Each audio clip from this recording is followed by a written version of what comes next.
दास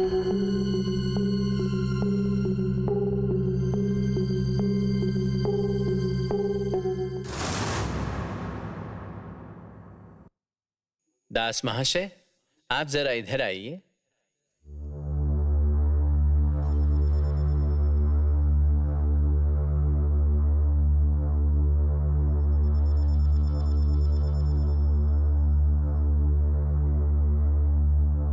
मैं और कुछ नहीं कर सकता।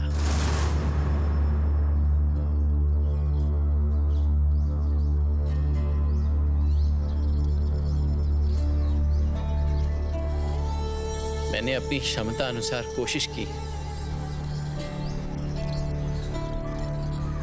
लेकिन किसी का बुलावा आने से उसको रोकने की क्षमता मुझ में नहीं है। इस उम्र में इस शौक को नहीं संभाल पाए। अब मालकिन को बुला लीजिए।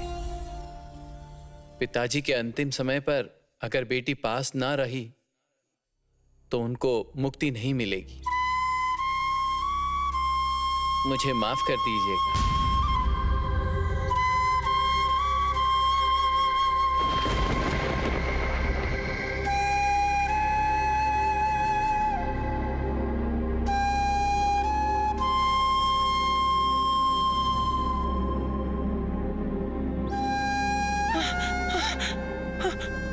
प्रीतराम, प्रीतराम, वैद्य क्यों चले गए? क्यों चले गए वो? और कुछ करने लायक नहीं है क्या प्रीतराम? बताओ ना, चुप क्यों हो तुम? क्या आप जाने वाले हैं देवर जी? सारे रिश्ते नाते छोड़ के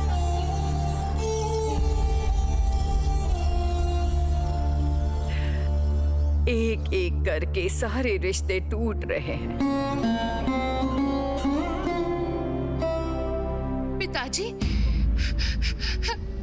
पिताजी, अभी आप कैसे हैं पिताजी?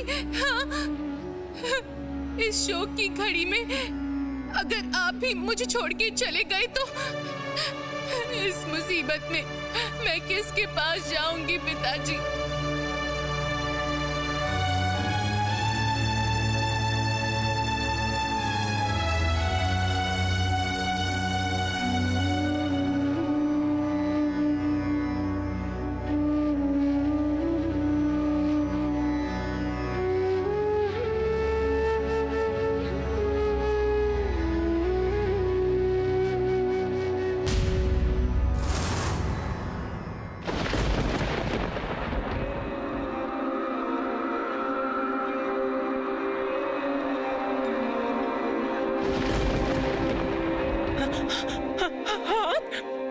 हाथ कैसे गिर गया?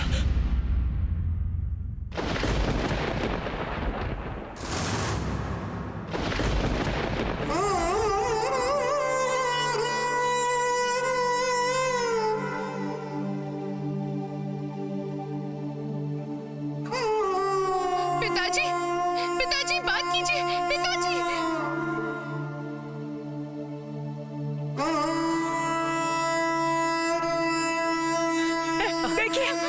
देखिए मेरी तरफ, मेरे से बात कीजिए, बात कीजिए, आप बात कीजिए। पिताजी बात कीजिए ना, बात कीजिए। सांसें बंद हो गई हैं।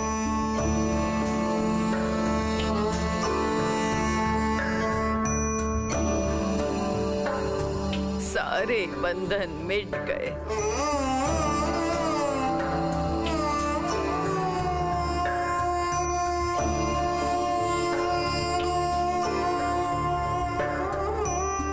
प्रीतराम, सबको समाचार भेजो। इस परिवार के बड़े मालिक अब नहीं रहे।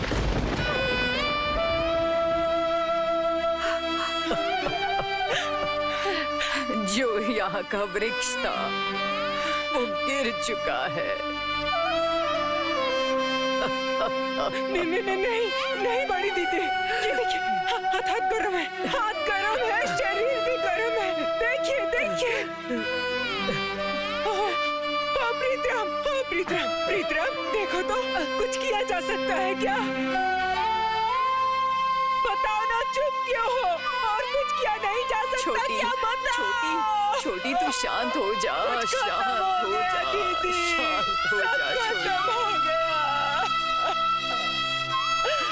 शांत हो जा छोटी, अब खुद को संभाल। सब खत्म हो गया।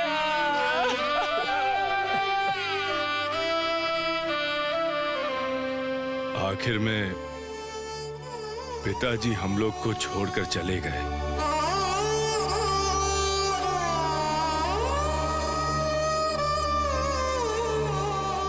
मैं अपने आप को कभी माफ नहीं कर पाऊंगा। चंदर के बेटे का चेहरा मैं इन्हें दिखा ही नहीं पाया।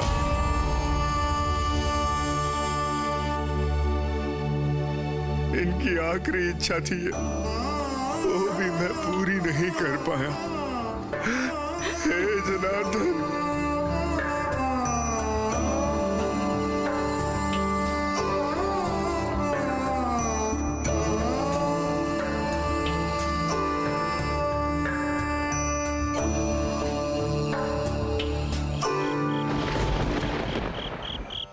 रानी, तुम अपने कमरे में जाओ। तुम्हें बहुत तकलीफ हुई है रानी, कमरे में जाकर विश्राम कर लो, जाओ। और आप? मैं जरा मान्ना महल जाकर आता हूँ। हमारा बेटा मर जाने की वजह से नाना जी बिल्कुल टूट गए हैं। उनको समझाना पड़ेगा कि ऐसे टूट जाने से नहीं चलेगा। जाओ, कमरे में जाओ। बहू, कहाँ गई थी? चंदर जल्दी से मान्ना महल में जाओ। चाचा जी का देहांत हो गया है।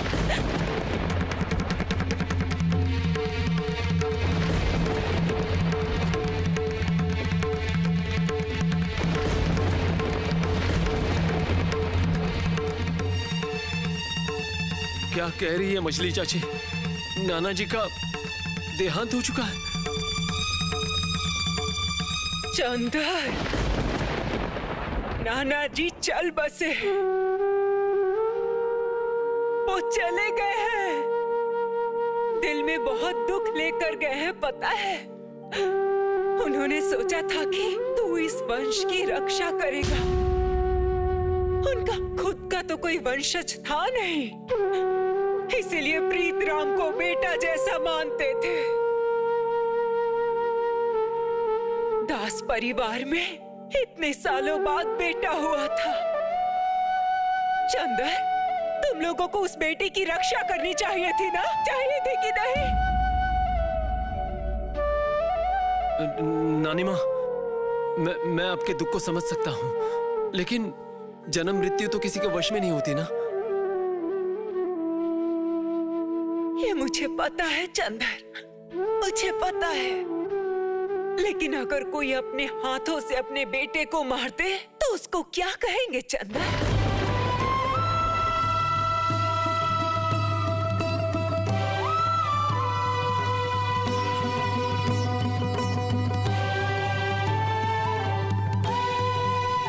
नानी माँ,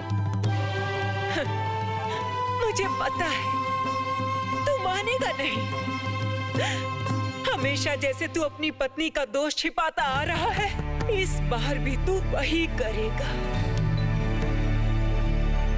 लेकिन मैं कहूंगी चंदन, मैं कहूंगी, अगर तेरी पत्नी गर्भवती होने की हालत में पढ़ाई लिखाई नहीं करती तो तेरा बेटा बच जाता, तेरा बेटा बच जाता, तेरा बेटा बच जाता रे चंदन, बच जाता, तेरा बेटा बच जाता, बच जाता, बच जाता। माँ, आप यहाँ पर क्यों आ गई है माँ?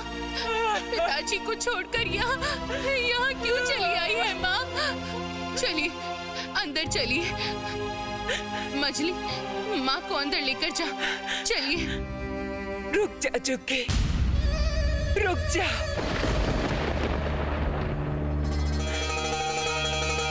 पहले अपनी छोटी बहू से पूछ तो कि वो इतनी रात में गई कहाँ थी?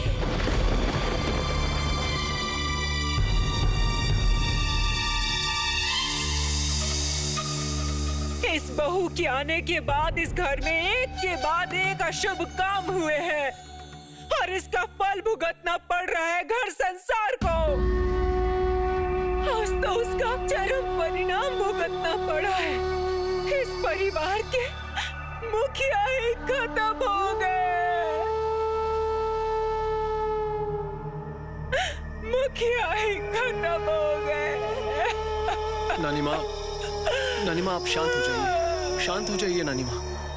नाना जी इस दुनिया में नहीं रहे, ये सुन के मुझे भी बहुत दुख हो रहा है, लेकिन हम लोग आपके साथ हैं ना नानी माँ। कोई भी इंसान अमर नहीं होता नानी माँ, समय आने पर सबको एक दिन जाना पड़ता है। लेकिन चंदर, वो तो शांति से दुनिया से जा सकते थे। बोल, थोड़ी मन की शांति के साथ इस दुनिया से जा सकते थे। तेरी पत्नी अगर थोड़ा आचार विचार पर ध्यान देती, बेटा तो हुआ था बेटा, बता। सही तो कह रही है मौसी जी, बुरा मत मानना। तुम्हारी पत्नी उसकी रक्षा नहीं कर पाई, इसीलिए मैं अपने बहू को कड़ी अनुशासन में रखती थी। पहली बार जैसी गलती दोबारा नहीं की। हर बहू का कर्तव्य है वंश की रक्षा करने के लिए बेटे को जन्म देना, लेकिन इस बहू को कौन समझाए?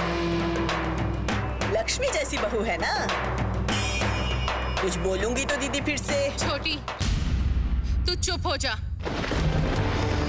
इस परिवार का कितना भला तू चाहती है, ये मुझे अच्छी तरह से पता है। ये सब बातें मैं यहाँ कहना नहीं चाहती थी। चूंकि छोटी बहू ने तो कुछ गलत बात नहीं की, कुछ गलत नहीं कहा उसने। सुना है तेरी बहू में बहुत क्षमता है, रघुनाथ जी का आशीर्वाद है उसके ऊपर। तो क्यों नहीं कर पाई, बता सकती है? क्यों अपनी बेटी की रक्षा नहीं कर पाई वो? जो माँ अपने बेटे की रक्षा नहीं कर सकती, उसे बचा नहीं सकती, वो कैसी माँ है बता? वो माँ नहीं है, माँ नहीं है, वो एक राक्षसनी है।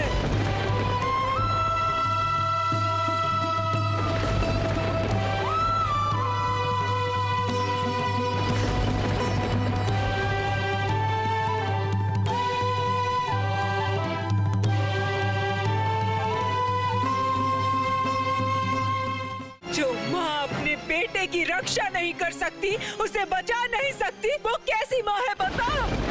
वो माँ नहीं है, माँ नहीं है, वो एक राक्षसनी है।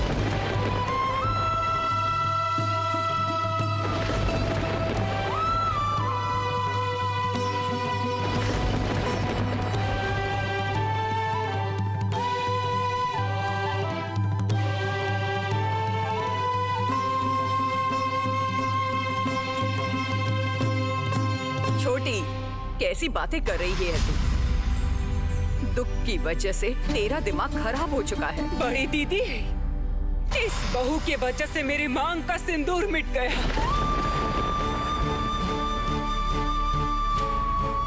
इस बहू का भला नहीं हो सकता। मैं कह रही हूँ, इस बहू का भला नहीं होगा, कभी भला नहीं होगा इसका।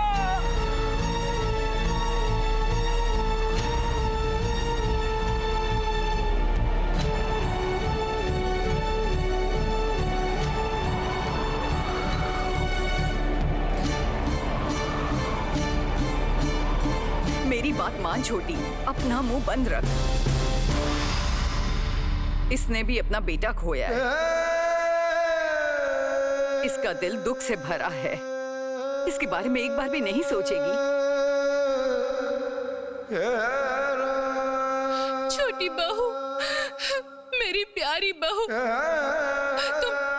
तुम अंदर जाओ बहू। तुम नानी माँ की बातों का बुरा मत मानना बहू। असल में दुख और शोक से तुम्हारी नानी माँ की दिमागी हालत कुछ ठीक नहीं है। तुम बुरा मत मानना छोटी बहू। मैं समझ गई हूँ माँ, लेकिन नानी माँ को बोलने दीजिए। अगर मुझे दो बातें सुना के नानी माँ की तकलीफ थोड़ी कम हो रही है तो ठीक है। नानी माँ के दिल में अभी बहुत दर्द है और मुझ पर गुस्सा होना तो स्वाभाविक है, लेकिन मुझे पता है माँ, आप लोगों के वंशज का सिर्फ शरीर ही नष्ट हुआ है, उसकी आत्मा नष्ट नहीं हुई है।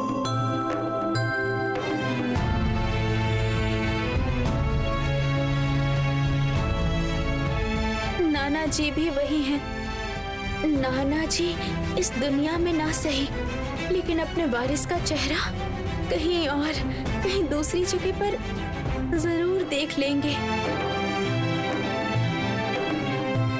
बहुत बड़ी बड़ी बातें सीखी है तुमने, हाँ? ज्ञान बांट रही हो। पढ़ाई लिखाई सीखकर सबको ज्ञान बांटोगी, है ना? सीखो सीखो, अभी और भी ज्यादा पढ़ाई लिखाई सीखो तुम। अपने बेटे का जीवन तो बचा नहीं पाई तुम, अब इसके बाद देखो इस परिवार के कितने लोगों का सर्वनाश करती हो। नानी माँ, पहले तो सुना था लड़कियां पढ़ाई लिखाई सीखने से विधवा हो जाती हैं। अभी बेटा भी इसी कारण से मरा है। नाना जी का देहांत हुआ, इसके लिए भी रानी दोषी है। इसका मतलब कोई भी मरने से रानी दोषी ठहराई जाएगी, है ना? ओ चंदर, चुप हो जाओ बेटा। तुम्हारी माँ, नानी, ये सब लोग बात कर रहे हैं ना? सही तो कह रही है मौसी जी, बुरा मत मानना। छोटी, इस तरह से जले पर नमक छिड़कना बंद कर तू। चुप हो जा। माँ, माँ मेरी बात सुनिए माँ, अंदर चलिए, चलिए माँ, अंदर चलिए ना, चलिए। खुद को और छोटा मत बना मेरी बहन, चल। बड़ी दीदी, मुझे एक बात बताइए तो, जिसके दुख से आप सबका दिल रो रहा है, उसे देखिए तो कि क्या उसे भी कोई दुख है?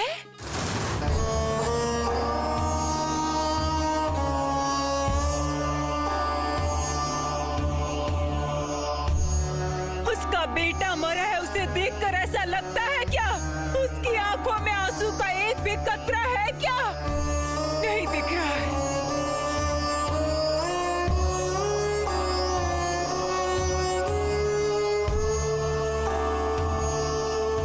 बड़ी बड़ी बातें करके आपको बेवकूफ बना रही है और आप लोग बेवकूफ बन रही हैं।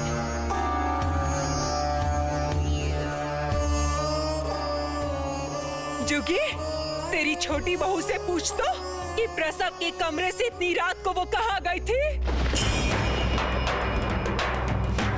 नानी माँ, अब मैं बोलने के लिए मजबूर हूँ। जो आया था उसको मिट्टी देनी भी तो जरूरी थी।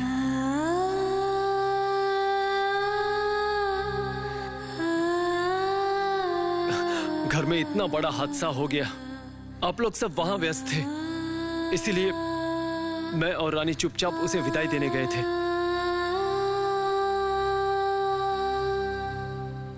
शोक में रानी का दिमाग खराब हो गया था। वो प्रसव के कमरे से खुद ही अपने बच्चे को लेकर अकेले ही निकल गई थी। रानी पर भगवान की बहुत कृपा है और भगवान की मदद से उसने खुद को संभाल लिया है।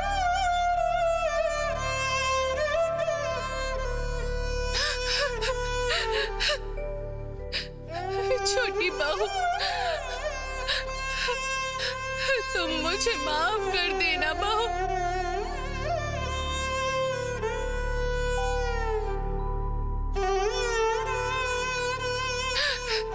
इस समय कहा मुझे तुम्हारे साथ रहना चाहिए, उल्टा मैं। नहीं माँ, आप ये क्या कह रही है? क्या आप कम मुसीबत में है माँ? आपके पिताजी चल बसे हैं। आप नानी माँ को संभालिए।